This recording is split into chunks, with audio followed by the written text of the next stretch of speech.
Every second, part of you gone until you run out of time.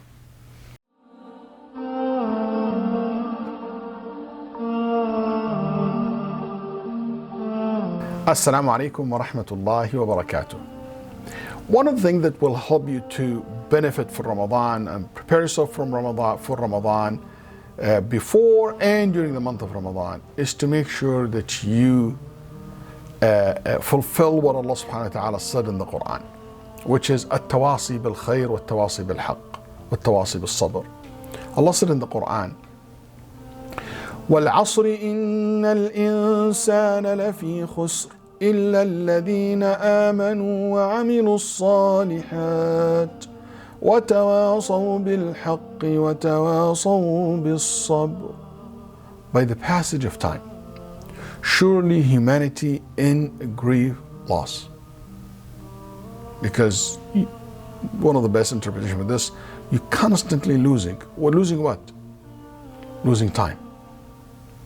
You're like a collection of number of days and weeks and months and hours, however you want to look at it. Every second, part of you gone until you run out of time. Except those, so everybody losing, except those who have faith, do good, because every moment it goes, you fill it up with good deeds, is not real losses. It's an investment for the next life. Have faith, good deeds, and urge each other to the truth, and urge each other to perseverance. That's the point. That urge one another, advise one another, help one another, remind one another, to be in a company of people that will help you to do good, to remind you of doing good, help you to benefit and to maximize your benefit, help you not to aim low but to aim high. This good company starts with your family members, your spouse, your children, your parents, your brothers and sisters, if extended family members, in-laws, and so forth. That'll be the best thing. And today with technology, you can even do that through Zoom, through WhatsApp group. As a family, we can remind one another, help one another. Hey, everyone in the group, in the family group, is sponsored for sharing a good reminder every day, or every day there is one person in the family required to do or to share something good. Maybe you will be with your family and you give, hey, after Salah there is a khatir, a short talk. Each one of the family will do it once. I did this last year with my family. After Salat al-Maghrib, for example, we have a short talk. Or after Salat al-Fajr, because at that time with the pandemic, everybody praying at home. So this is something that we work together. النبي صلى الله عليه وسلم in Ramadan كان يوقظ أهله في العشر الأواخر. العشر الأواخر used to make sure that his family are awake in the night to pray. Maybe that person will help you during the month of Ramadan, a friend. So your friend should be a source of reminder, inspiration, or you be a source of inspiration to them. Maybe it's the community in the masjid, the imam of the masjid. I know some imams who did a WhatsApp group, like a mentorship during Ramadan for his community, him and other people in the leader in the community. It could be the masjid's group. So they have a group and they have classes, they work together, in helping one another to read a book, to make tafsir al-Quran and so forth. Use these technologies that Allah subhanahu wa ta'ala have provided us today. Because sometimes the support can come from people, not necessarily family, if it's not happening, or friends or community, because not everybody necessarily have that, but it can come from a group that you will join, a Telegram channel or a Facebook page by a scholars or a da'iyah, or social media that you follow someone on YouTube and he every day or every reminders or every week. So it could be a group of people, it could be an institute that you associate yourself with, and this institute will provide you with a program during Ramadan.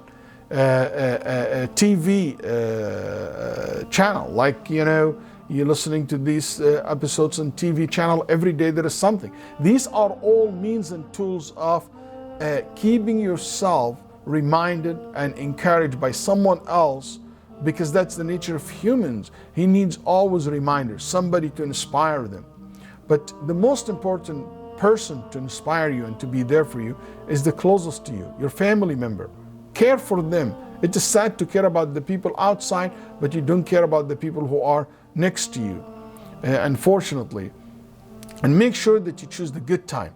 You choose the good techniques. Like I know, for example, we have a weekly competition at home, for example, or at the masjid, or the group of people, young people. There is a competition every week to learn about what happened in Ramadan, famous incidents in Ramadan.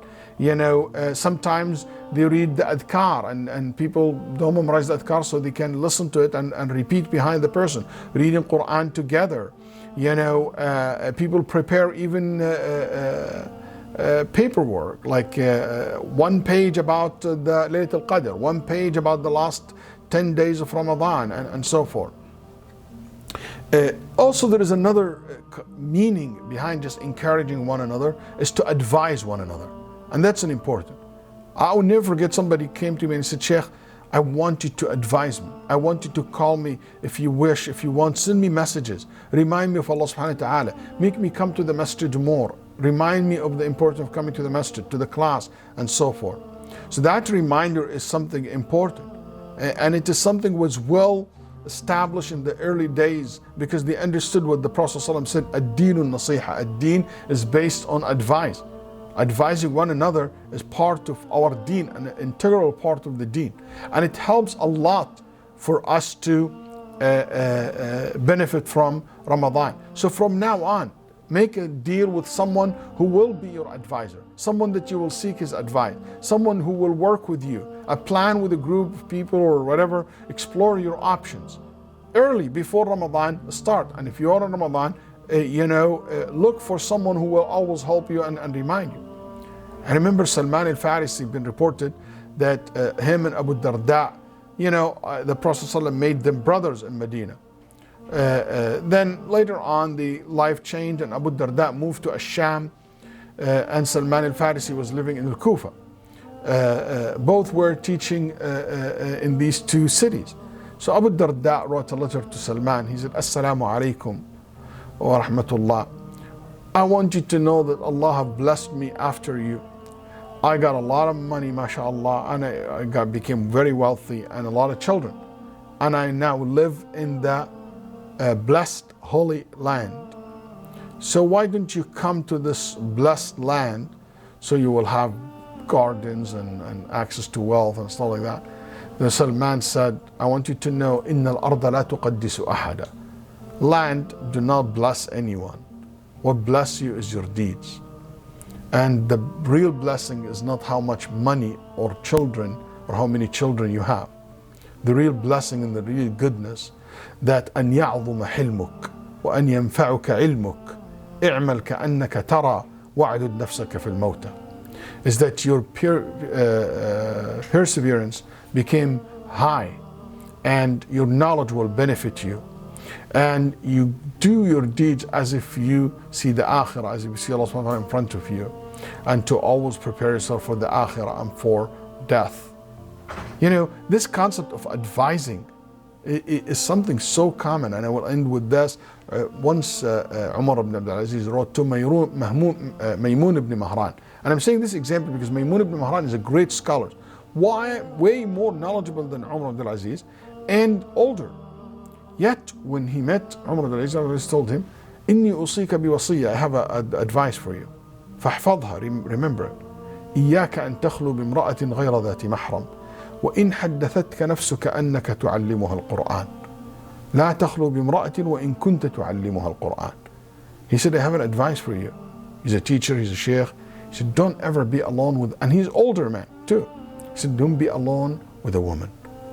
Even if your intention or you're with her alone to teach her Al-Quran, don't. So this an example of even young can advise the older. And Maymun ibn Mahran said, we came to Umar ibn Aziz to advise him, and we ended up learning from him. So my recommendation for all of us during this month.